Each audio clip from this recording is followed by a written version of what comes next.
RM coaching centre உங்களை அன்புடன் வரவேற்கிறது. Tamil NEET 2025 Tamil medium question solve பண்ணிட்டு இருக்கிறோம். நாங்கள் வீடியோக்குள்ள போகலாம். கொடுக்கப்பட்டுள்ள மின் சுற்றில் ஏ மற்றும் பி புள்ளிகள் இடையே ஒரு மாறா மின்னழுத்தம் அளிக்கப்படுகிறது. ஒரு மின்னழுத்தம் கொடுக்குறாங்க. மின் சுற்றின் சிடி கிளையில் பழைய பாயும் மின்னோட்டம் கேட்குறாங்க. இங்க பாருங்க, ஒரு மின் சுற்று நான் இங்கே வரைஞ்சிடுறேன். சென்டரில் ஒரு பாக்ஸ் இருக்கு.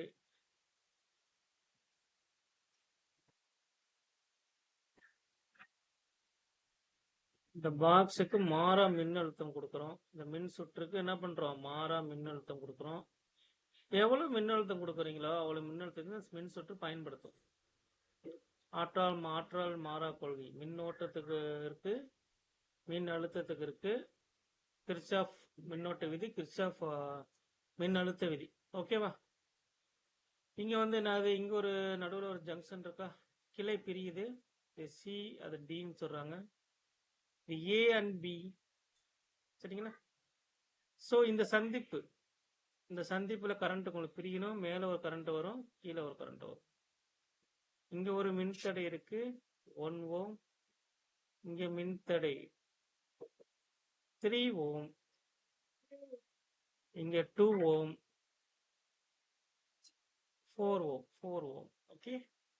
ஸோ இங்க மின்னழுத்தம் வந்து மாறாத மின்னழுத்தம். இங்க இந்த ஏன்ற புள்ளிக்கும் மின் கலனுக்கு நடுவில் எந்த ஒரு மின் சுற்றும் இல்லை. அப்ப இங்க எவ்வளவு மின்னழுத்தம் இருக்கணும்? 50 வோல்ட் இருக்கும். இந்த 50 வோல்ட் மின்னழுத்தத்தை இந்த ரெசிஸ்டர் எல்லாமே பயன்படுத்திக்கும். இந்த புள்ளி பில 0 மின்னழுத்தம் தான் இருக்கு.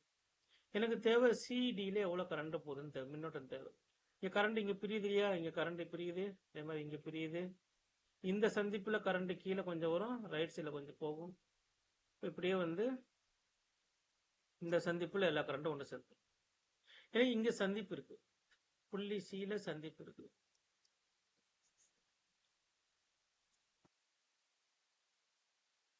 இங்க வந்து இது வந்து I1ன்னு வச்சுக்கோங்க, இது I2ன்னு வச்சுக்கோங்க. ஏன்னா இங்க கரண்ட் மின்னோட்டம் 5 வந்து I1 I2 பிரியும். இங்க வர I1ல இங்க வந்து என்ன வருது? I3 இங்க ரைட் சைட்ல போகுது, கீழ்பக்கமா I4 வருது. இப்போ I1 I3 பிளஸ் I4. இது ஒரு சமன்பாடு. முதல்ல நான் எழுதிக்கிறேன், சின்னது பண்ணிக்குவோம். நம்ம சமன்பாடு என்ன எழுதிக்கிறோம்? I1 I3 plus I4. எனக்கு I4 தெரியும். சரி, நான் வந்து புள்ளி சில மின்னழுத்தம் X எனக்கு தெரியாது, அப்படி வச்சுக்கோமா. கிர்ச்சாஃபின் மின்னோட்ட விதி. மின்னோட்ட விதி என்னது? மின்னோட்ட கூடுதல், சந்திப்புக்கு எவ்வளவு மின்னோட்டம் வருது அதையும், சந்திப்பு எவ்வளவு மின்னோட்டம் போகுது அதையும் நம்ம கூட்டினோம்னா 0 வந்துடணும். இப்ப நான் புள்ளி சி சந்திப்பு எடுக்கிறேன். இங்க மின்னோட்டம் என்னவா இருக்கும்? மின்னழுத்த வேறுபாடு வகுத்தல் மின்தடை. இப்ப மின்னழுத்த வேறுபாடு என்ன இருக்கும்? X மைனஸ் 15 வரும். X மைனஸ் 50 டிவைட் பை மின்தடை. அதே மாதிரி இந்த சைடு, இது வந்து இந்த சைடுக்கு. இப்ப இந்த சைடுல வரும்போது X மைனஸ் 50 டிவைட் பை மின்தடை எவ்வளோ? 3 ஓம். இந்த மெத்தடு நேரடி வகுப்புல நடத்திருப்போம். இந்த சைடு, அதாவது C இருந்து Bக்கு X minus 0 divide by 2, C இருந்து D வழியா Bக்கு X மைனஸ் 0 டிவைட் பை மின்தடை 4 ஈக்குவல் டு 0. இப்போ எக்ஸை கண்டுபிடிச்சு நான் ப்ராப்ளம் சால்வ் பண்ண மாதிரி.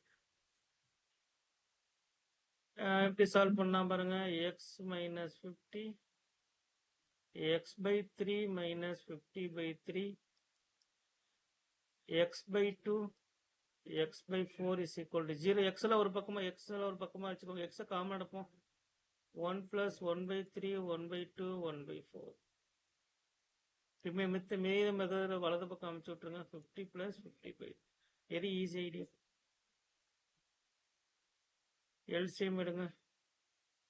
12 எடுத்துக்கோமா. 12 4 6 3 180 200 200 கீழ் 3 12 6 4 10 10 12 22 22 25 by 12.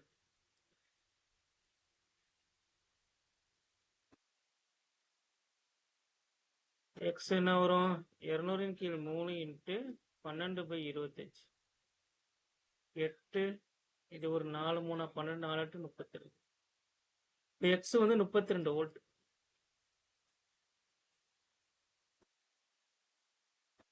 சரிங்களா?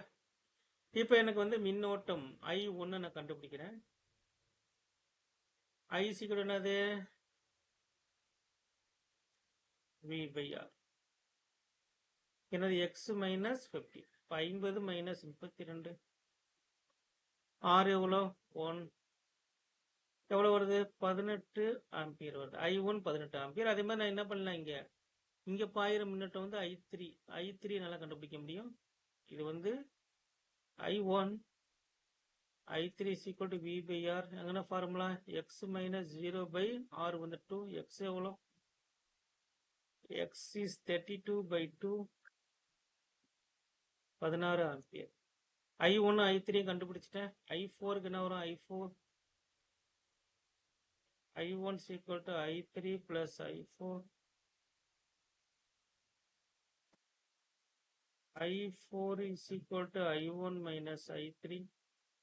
18 minus 16 2 ஆம்பியர். I4ங்கிறது என்னது? சிக்கும் டிக்கும் நடுவில் பாயிற மின்னோட்டம். ஸோ சரியான தெரிவு 2 ஆம்பியர். தேங்க்யூ.